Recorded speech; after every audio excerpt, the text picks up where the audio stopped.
ఓం గం గణపతియే నమః. శ్రోతలకు నమస్కారం. మన ఛానల్కు స్వాగతం.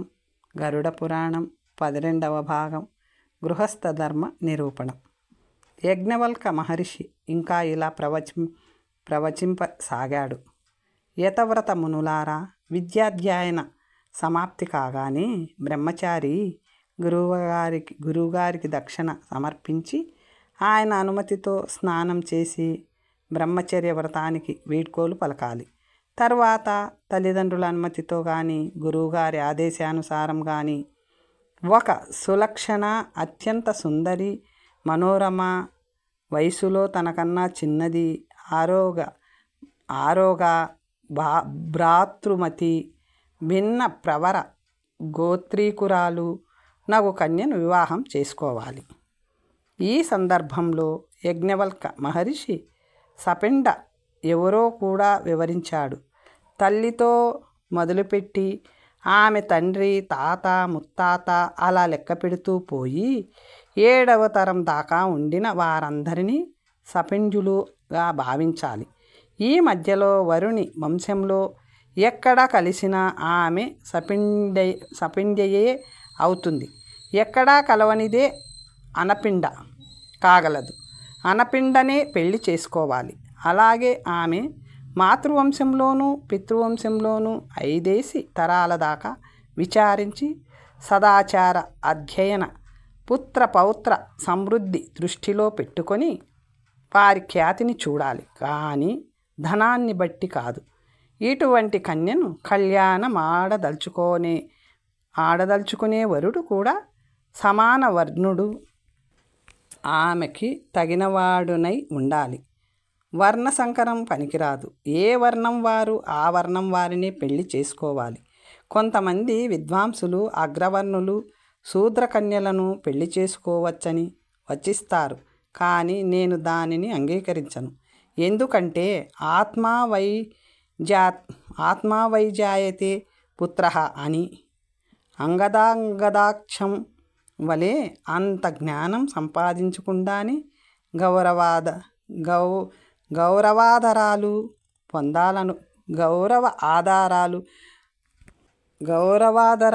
పొందాలనుకుని సమాజం దానికి అడ్డుపడడంతో దానిపై ద్విజాతిపై కచ్చగట్టి ఇలా సమాజానికి సవాలుగా నిలుస్తాడు. బ్రాహ్మణుడు తన వర్ణం నుండి ఒక కన్యను వివాహం చేసుకున్న పిమ్మట ఇతర వర్ణాల కన్యలను పెళ్లాడవచ్చునని, క్షత్రియులు క్షత్రియ కన్యను పెళ్లాడిన పిమ్మట వైశ్య శూద్ర కన్యలను వివాహం ఆడవచ్చునని, వైశ్యులు వైశ్య కన్యతో వివాహమైన పిమ్మట శూద్రకన్యను చేసుకోవచ్చునని, శూద్రుడు మాత్రం శూద్రకన్యలను మాత్రమే పెళ్లాడాలని పెద్దలంటారు. అది సామాజికావసరమైనప్పుడే అంగీకార్యమయ్యేది.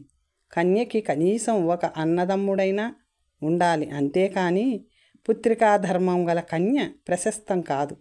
ఈ కన్య యొక్క పుత్రుడే ఆమె తండ్రికి పిండం పెట్టవలసి వస్తే ఆమెను పుత్రికాధర్మం గల కన్య అంటారు. వివాహాలలో 8 రకాలు ఉన్నాయి.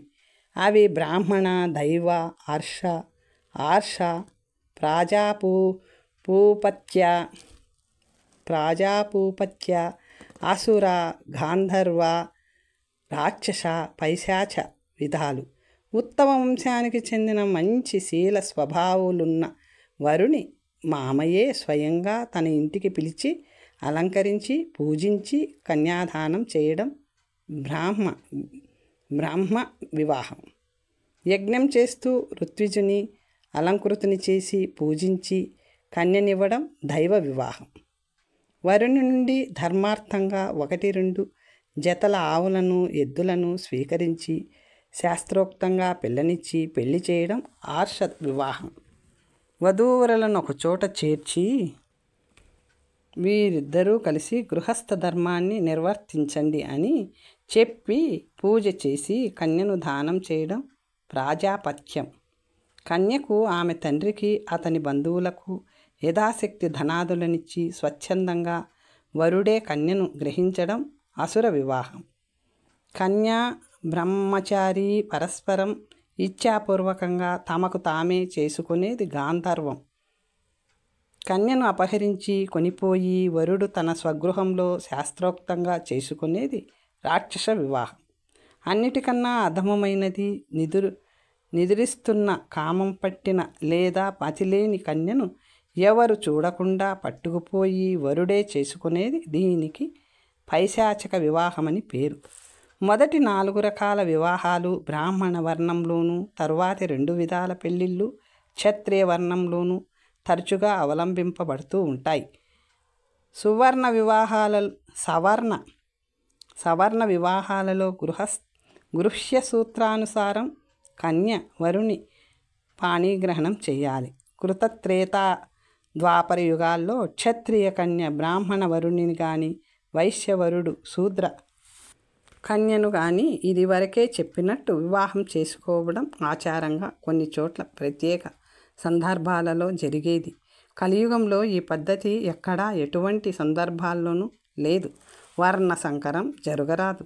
కన్యాదానాన్ని గావించే అధికారం కన్య యొక్క తండ్రికి, తాతకి, సోదరునికి, సకుల్యునికి లేదా తల్లికి ఉంటుంది. తండ్రిదే ఈ ధర్మం, ఈ భాగ్యం. ఆయన లేకపోయినా, ఉండి మతిస్థిమితం లేనివాడైపోయినా తాతకి అదే క్రమంలో తర్వాత చెప్పబడిన వారికి ఈ అవకాశం ఇవ్వబడుతుంది. కన్యాదానం చేయవలసిన వాడు చేయకపోతే వానికి ఆ కన్య ఋతిమతి అయినప్పుడల్లా ఒక్కొక్కటిగా భ్రూణహత్యల పాపం చుట్టుకుంటుంది.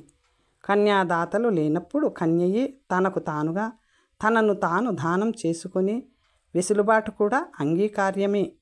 కన్యను ఒకమారే దానం చేయాలి. అలా చేసిన తరువాత ఆమె భర్తపై దౌర్జన్యం చేసి కానీ, మరొక విధంగా కానీ ఆమెను అపహరించి మరొకరికి దానమిచ్చువాడు చౌరకర్మతో సమాన పాపమునకు దండనార్హుడవుతాడు. ఆమె దోషమే మాత్రము లేకుండా పత్నిని పరిత్యజించు పతి దండనీయుడు. అత్యంత దుష్టురాలు మహాపాతకి అగు పత్నిని పరిత్యజించవచ్చును.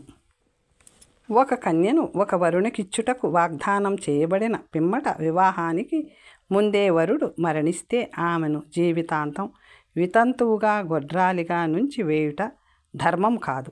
ఆమెకు పుత్రవతి కావలెననే కోరిక ఉంటే మరిది గాని వరుని సపిండ సగోత్రులలో ఆమెకు ఈడైన వాడే ఎవరైనా కానీ పెద్దల ఆజ్ఞ మేరకు ఆమెకు పుత్రుని సామాన్య పద్ధతిలోనే ప్రసాదించాలి. ఈ విధంగా ఈ పద్ధతిలో ఆమెకు కలిగిన పుత్రుడు ఆ మృతి చెందిన వరుని యొక్క క్షేత్రజ్ఞ పుత్రునిగానే పరిగణింపబడతాడు.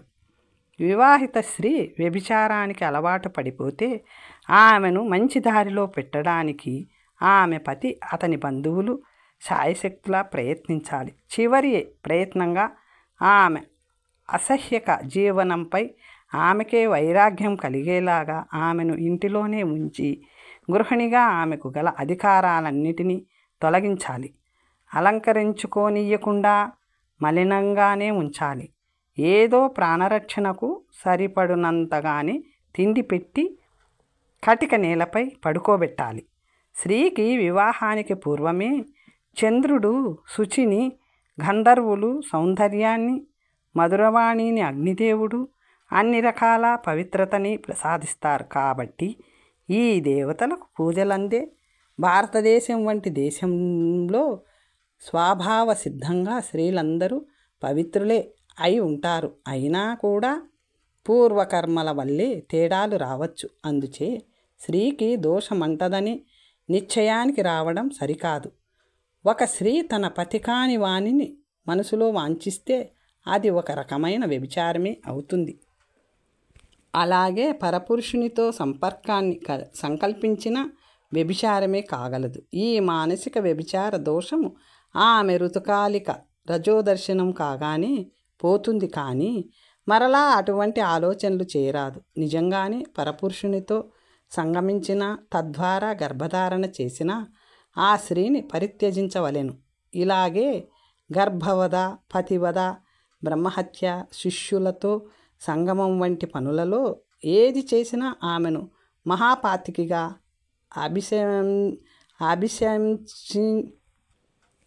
అభిశంసించి పరిత్యజించాలి.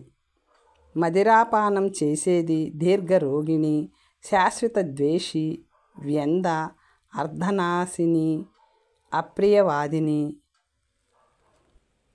నిష్ఠూర భాషిని లేదా పతికి హాని చేయడం కోసమే జీవించినట్లుండేది యగు భార్యను ఆమె భర్త పరిత్యజించవచ్చును, మరొక వివాహం చేసుకోవచ్చును. అయితే తాను మొదట వివాహం చేసుకొని ఇప్పుడు పరిత్యజించిన స్త్రీని దాన మాన సత్కారాదుల ద్వారా భరణ సమన్వితను చేస్తుండాలి. అలా చేయనివాడు మహాపాపిగా నిందితుడు. అన్యోన్యంగా దంపతులుంటే ఆ గృహానికి ధర్మార్థ కామ వృద్ధి, త్రివర్గ వృద్ధి పుష్కలంగా ఉంటుంది.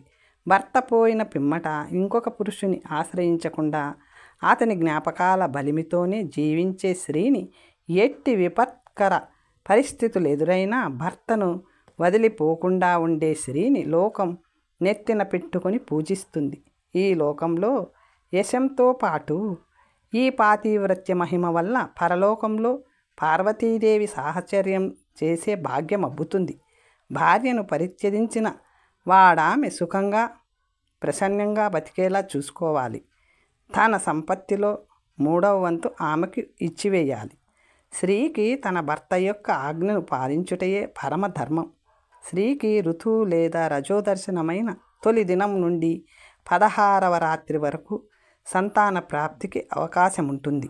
పుత్రప్రాప్తి కోసమై పురుషుడు ఆ రాత్రులలో మాత్రమే ఆమెతో సంగమించాలి. ఇలా సంతానం కోసం మాత్రమే సంగమించి మిగతా కాలాల్లో ఇంద్రియ నిగ్రహాన్ని పాటించడమే బ్రహ్మచర్య వ్రతం. అంతేకాని బ్రహ్మచర్యం అంటే పెండ్లిని మానుకొనుట, స్త్రీవైపే చూడకపోవుట కాదు. పర్వదితులలోనూ ఋతుకాలం మొదటి 4 రాత్రులందు దినము అనగా ఎప్పుడైనా పగటివేళ సంగమం నిషిద్ధం. మఖ మూల నక్షత్రాలలో సంగమం వర్జ్యం. ఈ నియమాలను ఖచ్చితంగా పాటిస్తేనే సుందరుడు, సబలుడు, సద్గుణవంతుడు, ఆరోగ్యవంతుడు అయిన కొడుకు పుడతాడు. స్త్రీ పట్ల అన్ని బాధ్యతలు అనగా తిండి, బట్ట, ఇల్లు మున్నగునవే కాక ఆమె కామవంచను పూర్తిగా తీర్చి ఆమెను సంతృప్తి పరచవలసిన బాధ్యత కూడా ఆమెను చేపట్టిన వానిపై ఉంటుంది. పైగా ఈ బాధ్యతను సంబంధించి ఇంద్రుడు స్త్రీలకొక వరాన్నిచ్చాడు. అదేమనగా స్త్రీ యొక్క కామవాసనలను అనిషిద్ధ రాత్రులందు ఆమె పతి తప్పనిసరిగా తీర్చాలి, లేకుంటే వాడు పాపమును మూటకట్టుకుంటాడు. స్త్రీని ఇంటి ఇల్లాలిగా, గృహలక్ష్మిగా సంభావించి మెట్టినింటి వారంతా అనగా భర్త, వాని సోదరులు, వాని తల్లిదండ్రులు, ఇష్ట బంధువులు ఆమెను మధురాహారములతో, చీనాంబరాలతో, అలంకార విశేషాలతో ఎల్లప్పుడూ ప్రసన్నంగా సుఖంగా ఉండేలా చూడాలి. అది సామాజిక బాధ్యత కూడా.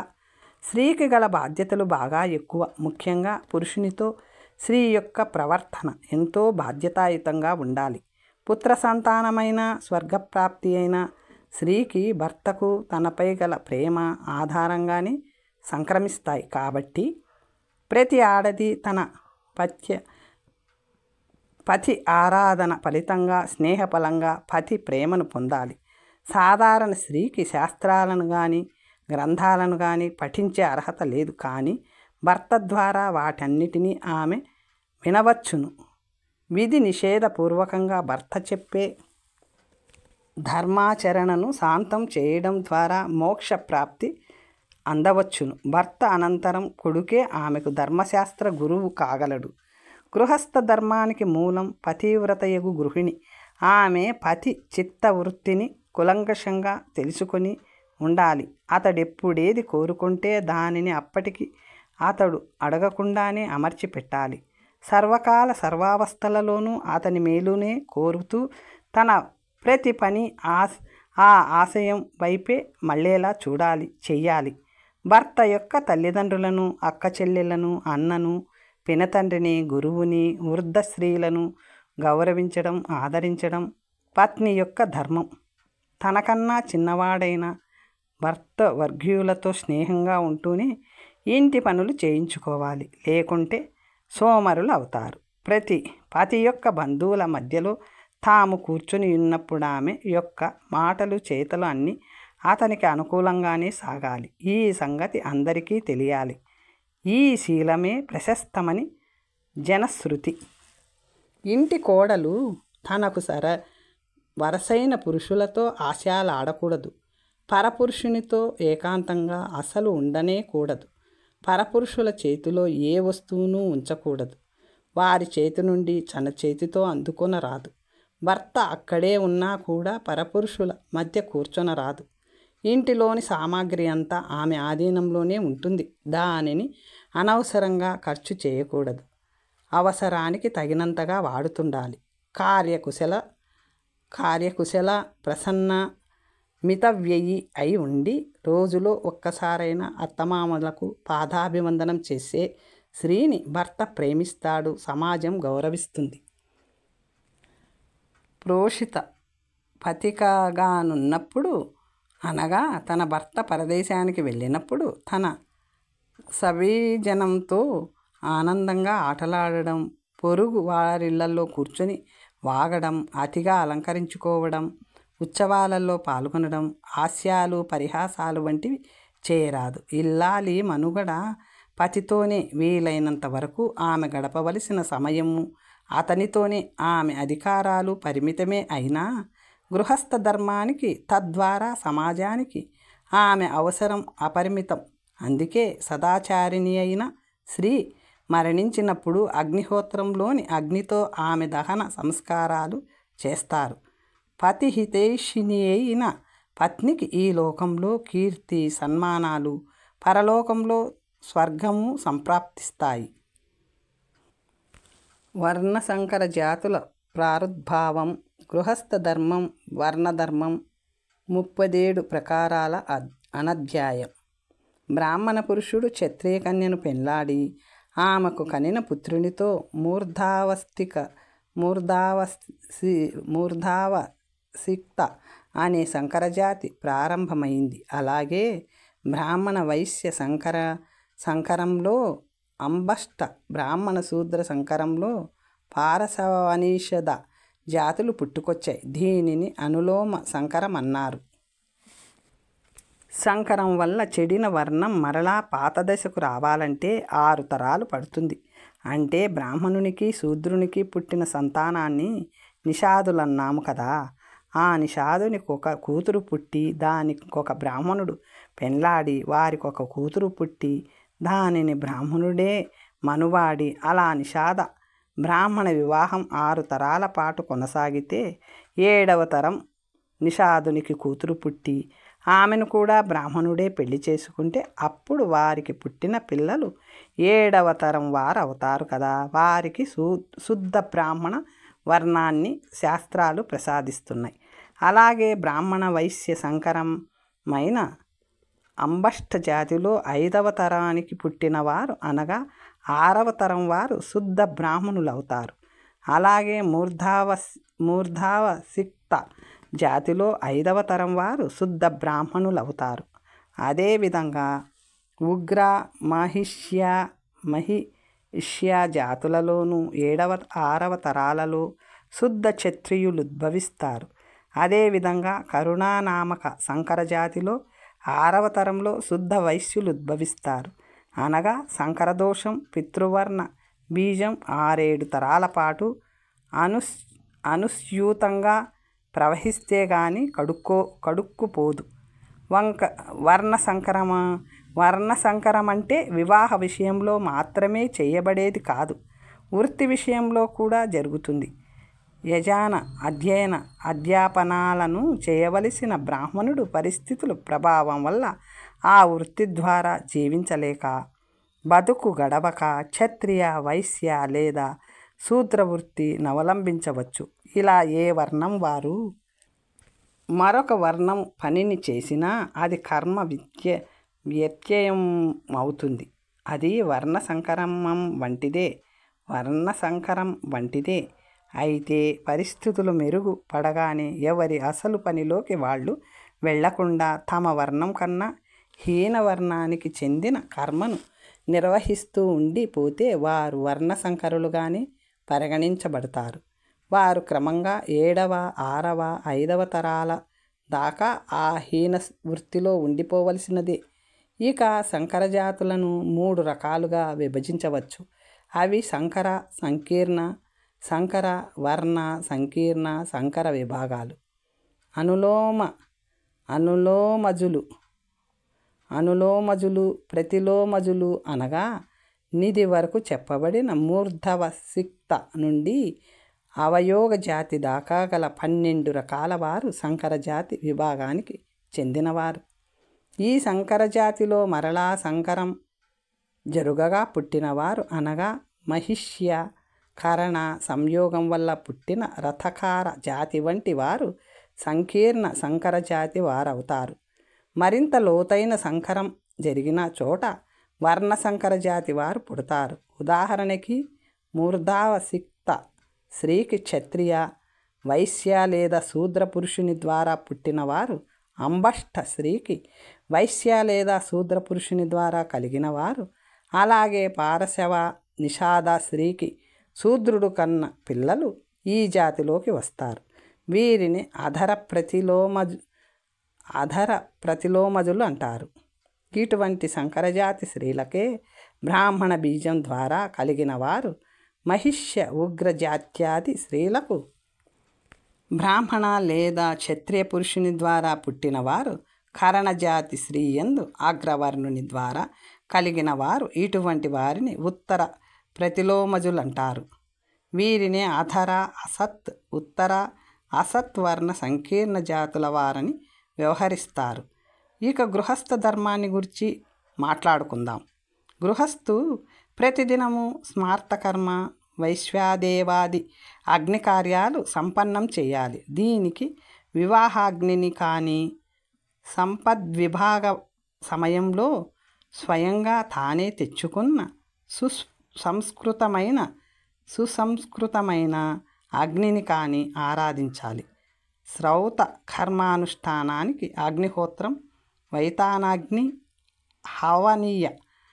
హవనీయము మున్నగు అగ్నులలో ఏదో ఒకటితో సంపన్నం చేయాలి. శరీర చింతనలను, విసర్జనాలను ఉదయ సాయంకాలాలలో శాస్త్రోక్తంగా తీర్చుకోవాలి. గంధలేపని వృత్తి పర్యంత శుద్ధిని పొంది దంతావధాన స్నానాధికములను గావించి ప్రతి ద్విజుడు ప్రాతకాల సంధ్యోపాసనను ముగించి అగ్నిహోత్ర కార్యాన్ని నిర్వర్తించుకోవాలి. హవనం చేసి సమాహిత చిత్తంతో సూర్యమంత్రాలను అనగా ఉదుత్యం, జాతవేదసం మున్నగు వాటిని జపించాలి. తరువాత వేదార్థాలను అనగా నిరుక్త వ్యాకరణాదులను ఇతర శాస్త్రాలను అధ్యయనం చేయాలి. యోగక్షేమాది సిద్ధికై ఈశ్వరోపాసనను కూడా చేయాలి. గృహస్థ ధర్మంలో మరొక ముఖ్యమైన అంశతర్పణాలు. ప్రతి గృహస్థు ప్రతిరోజు దేవతలకు, పితరులకు స్నానానంతరం తర్పణాలివ్వాలి. పూజ కూడా చేయాలి. వేద పురాణేతిహాసాలలో కొంతమేర యథాశక్తి పారాయణం చేయాలి. జపం చేసుకొని భూత, పితర, దేవ, బ్రహ్మ, మనుష్య జాతులకు బలికర్మను గావించాలి. తర్వాత స్వధ, హోమ, స్వధాధ్యాయ, అతిథి సత్కారాలు చేయాలి.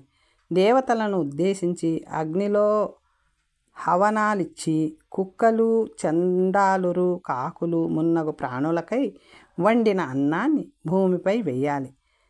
పితృగణాలకు, మనుష్యులకు అన్నంతో పాటు జలదానం కూడా చేయాలి. అన్నమును తన కుటుంబమునకు మాత్రమే సరిపడునంత వండుట సరికాదు. పక్వాన్నం ఎల్లప్పుడూ అవసరానికి ఎక్కువగానే ఇంట్లో ఉండాలి. స్వవాసిని అంటే పెళ్ళైనా కూడా ఏవో కారణాల వల్ల ఆనాటికి పుట్టింట్లో ఉన్న స్త్రీ, వృద్ధులు, గర్భిణీలు, వ్యాధి పీడితులు, కన్యలు, అతిథులు, భృత్యులు వీరందరికీ భోజనాలు పెట్టాకనే ఇంటి ఇల్లాలు, ఇంటి యజమాని అగ్నిలో పంచప్రాణాహుతులనిచ్చి అన్నానికి గౌరవ భక్తి ప్రపత్తులతో నమస్కరించి భోజనం చేయాలి. భోజనానికి ముందు వెనక అవపోసన పట్టాలి. ద్విజులు అమృత తుల్యమైన భోజనాన్ని పాత్రలో ఆకుమూత పెట్టి ఉంచిన దాన్ని తినాలి. అతిథి కోసం భోజనం ఎప్పుడు కూడా ఎంత సాయంకాలమైనా సిద్ధంగా ఉండాలి. రోజులో ఎప్పుడైనా ఇంటికి వచ్చిన అతిథి అన్నం తినకుండా పోరాదు. బ్రహ్మచారులకు, సన్యాసులకు వారు లభిస్తే వాళ్ళు దొరకడమే అదృష్టం. రోజు భిక్ష వేయాలి. స్నాతకులను, ఆచార్యులని, రాజుని ప్రతి ఏటా పూజించాలి. అలాగే మిత్రులు, అల్లుళ్ళు, ఋత్విజులు ప్రతి వర్షము ఆతిథ్య పూజలకు అర్హులు. బాటసారిని అతిథియని, వేద పారంగతుని శ్రోత్రియుడని అంటారు. బ్రహ్మలోక ప్రాప్తిని కోరుకునేవారు ఈ 2 రకాల వారిని పూజించాలి. ఎవరైనా మిక్కిలి వినయంగా, ఆదరంగా గౌరవంతో ఆహ్వానిస్తేనే బ్రాహ్మణుడు ఒకరి ఇంటి పక్వాన్నాన్ని స్వీకరించాలి. గృహస్థు మితంగా భుజించాలి. నోటిని అనవసరంగా వాడకూడదు. ఏ విషయంలోనూ అతి చాపల్యాలు కూడదు. అతిథులను సగౌరవంగా ఊరి పొలిమేర దాకా దిగబెట్టి సముచితంగా వీడ్కోలు పలకాలి. తనకు ఇష్టులైన మిత్రులతో, విద్వత్సంపన్నులతో గోష్ఠులు సలుపుతుండాలి. సాయంకాలం మరలా సంధ్యవార్చి అగ్నిహోత్రం పని చూచుకొని భోంచేయాలి. భోజనం తర్వాత బుద్ధిమంతులైన భృత్యులతో ఇంటి వ్యవహారాలను, రాబోయే కార్యాలను ముచ్చటించాలి. వైశ్యులకు, క్షత్రియులకు కూడా యజ్ఞానుష్ఠానము, అధ్యయనము, దానము ముఖ్య విహిత కర్మలే. బ్రాహ్మణునికి యజ్ఞమును చేయించుట, అధ్యాపనము, దానగ్రహణము అనేవి అదనపు ధర్మకర్మలు. క్షత్రియునికి పాలనమే ప్రధాన ధర్మం. వైశ్యవర్ణులకు అప్పులిచ్చుట, వ్యవసాయము, వాణిజ్యము, పశుపాలన ముఖ్య కర్మలుగా విధింపబడ్డాయి. శూద్రవర్ణం వారు పై 3 వర్ణాల వారికి సహాయపడాలి. ద్విజులు యజ్ఞాది కర్తవ్యాలను మానరాదు. అహింస, సత్యం, ఆస్తేయం, శౌచం, ఇంద్రియ సమన్వయము, ధమం, క్షమం, సరళత, దానం మానవులందరికీ ఆవశ్యచరణీయ ధర్మాలు. అందరూ కుటిల దుష్ట ప్రవృత్తులను పరిత్యజించాలి. 3 ఏళ్లకు సరిపడినంత బియ్యమును పండించి దాచగలిగిన వాడు సోమరసపానానికి అర్హతను సంపాదించుకుంటాడు. 1 ఏడాది అన్నానికి సరిపడు బియ్యము లేదా ధాన్యమును దాచగలిగిన వారు ముఖ్యంగా సోమయాగం యొక్క ప్రక్రియను చేయవలసి ఉంటుంది. అనగా సోమయాగానికి పూర్వం చేయవలసిన అగ్నిహోత్ర, దర్శ, పూర్ణమాస, ఆగ్రాయణ, చాతుర్మాస్యాది కర్మలను అనుష్ఠించాలి. ద్విజుడు ప్రతి ఏటా సోమయాగం, పశుయాగం, చాతుర్మాస్యయాగం, ఆగ్రాయణ్యేష్టి అనగా కొత్తగా ధాన్యపు గింజలు కనబడగానే చేయు యాగములను ప్రయత్నపూర్వకంగా శ్రద్ధగా చేయాలి. ప్రతి ఏటా చేయలేని వారు 2 సంవత్సరాలలో 1 మారు అదే వేళకు వైశ్వానరీ ఇష్టిని చెయ్యాలి. ఆధ్యాత్మికంగా ఉన్నత శిఖరాలు అందుకుని మోక్షప్రాప్తిని కోరు బ్రాహ్మణుడు జీవించవలసిన విధానం వేరు. స్వాధ్యాయ విరోధి అయిన అర్థ సంపాదనం చేయరాదు. ఎవరి వద్ద ధనమును పుచ్చుకొనరాదు. చిన్న పనులకు, వ్రతాలకు ప్రతిఫలాన్ని స్వీకరించరాదు. నృత్య గీతాదుల ద్వారా కూడా ధన సంపాదన చేయరాదు. శూద్రుని చేత యజ్ఞాన్ని చేయించి డబ్బును పుచ్చుకున్న బ్రాహ్మణుడు మరుజన్మలో చండాలునిగా పుడతాడు. యజ్ఞం కోసం తీసుకువచ్చిన అన్నాన్ని దానం చేసుకున్నవాడు కోడి, గ్రద్ద, కాకి యోనుల్లో పుడతాడు. ఆధ్యాత్మిక ఆశయాలను కలిగి శరీరాన్ని ధర్మ మోక్షాలకు ఒక సాధనంగా వాడుకోదలిచిన బ్రాహ్మణుడు 2-3 రోజులకు సరిపడు బియ్యాన్ని మాత్రమే ఉంచుకోవాలి. మోక్ష సాధకునికి అన్నింటికంటే శిలోంచ వృత్తి పరమశ్రేష్టం. అతనిని గుర్తించి రాజు గాని శిష్యుడు గాని యజ్ఞాలను నిత్యకృత్యంగా చేయించే యజమాని గాని ముందుకి వచ్చి పోషణ భారాన్ని వహిస్తే అంగీకరించవచ్చును. అప్పుడైనా ప్రాణాన్ని నిలబెట్టుకోవడం కోసమే తినాలి గాని భోగ ద్రవ్యాలను స్వీకరించుట తగదు. ఇక అనధ్యయన సందర్భాలను అనగా ఎట్టి సందర్భాలలో వేదాలను శాస్త్రాదులను చదువుకోకూడదో చర్చిద్దాం. వేదం చదువుకోవడాన్ని, ధర్మశాస్త్రాలు చెప్పుకోవడాన్ని శ్రావణ పూర్ణిమ నాడు కానీ, హస్త నక్షత్రయుక్త పంచమ నాడు కానీ, లేదా పుష్యమాసంలో రోహిణీ నక్షత్రం ఉన్న రోజు కానీ గ్రామానికి వెలుపల జలాశయ సమీపాన గృహ్య సూత్రానుసారంగా ప్రారంభించాలి. శిష్య ఋత్విజ గురు బంధు బాంధవులలో ఎవరైనా మరణిస్తే ఆ క్షణం నుండి 3 రోజుల పాటు అనధ్యయనమే. అలాగే స్వశాఖ శ్రోత్రియ బ్రాహ్మణుడు మరణించిన 3 రోజుల పాటు చదవకూడదు. సంధ్యా సమయంలో ఉరుములు వినబడినప్పుడు, ఆకాశంలో మెరుపులు కనపడినప్పుడు, భూకంప ఉల్కాపాత సమయాలలోనూ అధ్యయనాన్ని ఆపివేయాలి. వేద అరణ్యక అధ్యయన సమాప్తి జరిగిన తరువాత పూర్తిగా 1 పగలు 1 రాత్రి సెలవిచ్చేయాలి. అష్టమి, చతుర్దశి, అమావాస్య, పున్నమ, చంద్ర సూర్య గ్రహణాలు, ఋతుసంధులలో పాడ్యమి, శార్ద భోజనాలు, ఈ వేళల్లో చదువుకి సెలవు పూర్తిగా 1 రోజు. అయితే ఏకోదిష్ట శార్ధానికి భోజనం లేదా ప్రతిగ్రహ సమయాల్లో 3 రాత్రులు గడిచేదాకా అనధ్యయనాన్ని పాటించాలి. ఉత్సవాలకి శక్రధ్వజం దిగినప్పుడు, ఏడుపులు పెడబొబ్బలు దగ్గరలోనే వినబడుతున్నప్పుడు, శవం లేచినప్పుడు తాత్కాలికంగా అనధ్యయనము ఉంటుంది.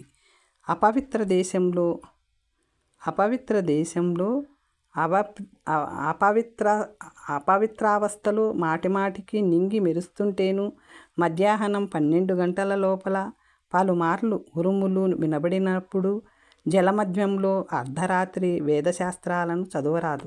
ఎవరైనా విశిష్ట వ్యక్తి వచ్చినప్పుడు అధ్యయనాన్ని ఆపాలి. పరిగెడుతూ కానీ, మధ్యమం వాసన వస్తున్న వ్యక్తి పక్కనే ఉన్నప్పుడు కానీ, గాడిద, ఒంటె, గుర్రం, నౌక, చెట్టు, పర్వతం మున్నగు వానిపై కూర్చున్నప్పుడు కానీ, ప్రయాణిస్తున్నప్పుడు కానీ, దొంగలు, రాజులు గ్రామానికి ఉపద్రవాన్ని తెచ్చినప్పుడు కానీ వేదశాస్త్రాలను చదవరాదు. ఇక విద్యార్థులు, గురువులు, బ్రాహ్మణాది ద్విజులు సంఘంలో పాటించవలసిన నియమాలను చూద్దాం. దేవతామూర్తి, ఋత్విజుడు, స్నాతకుడు, ఆచార్యులు, రాజుల పరశ్రీల నీడలు, రక్తం, మూత్రాది విసర్జకాలు దారిలో ఉన్నప్పుడు దాటుకొని పోరాదు. ఆగి గాని, పక్కకి తొలగి గాని వెళ్ళాలి. మంచి పేరుగల బ్రాహ్మణుని, రాజుని, సర్పాన్ని అవమానించకూడదు. అలాగే తనను తాను అవమానించుకోరాదు.